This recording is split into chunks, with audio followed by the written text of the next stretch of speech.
I don't know, I just gravitated toward the game. It wasn't something that someone brought to me or anything like that. Since the first moment, I got an opportunity to put a helmet on, pads, and a jersey, I loved it. And it was something, that I can use as, my outlet.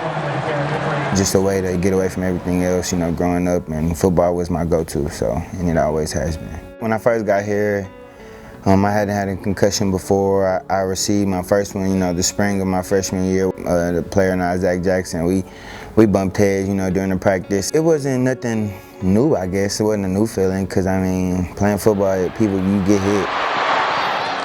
The first one wasn't bad for me. We missed a few practices or whatever, but I was fine.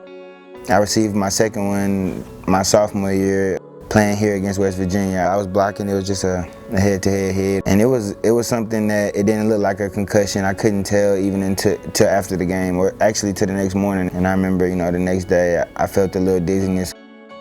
I sat out that week, came back and played. I felt fine after that. Didn't have one until this past year. This one was the more obvious one that people, could see. It was actually the last play of the game.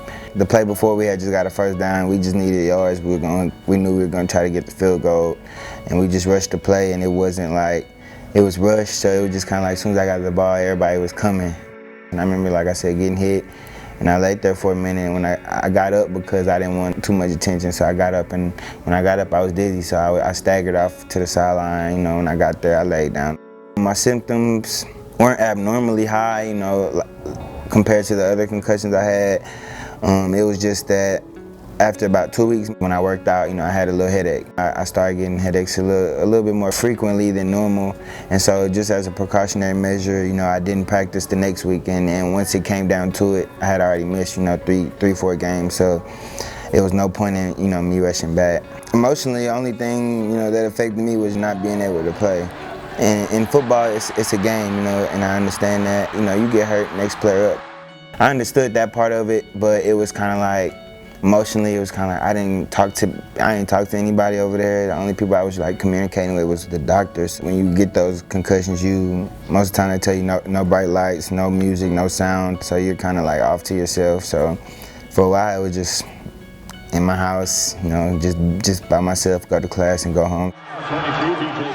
I didn't really get to be around a team. You feel a little isolated. So emotionally, that's what a lot of people, didn't understand. It was hard, because like I said, I didn't know, how everything was gonna work out.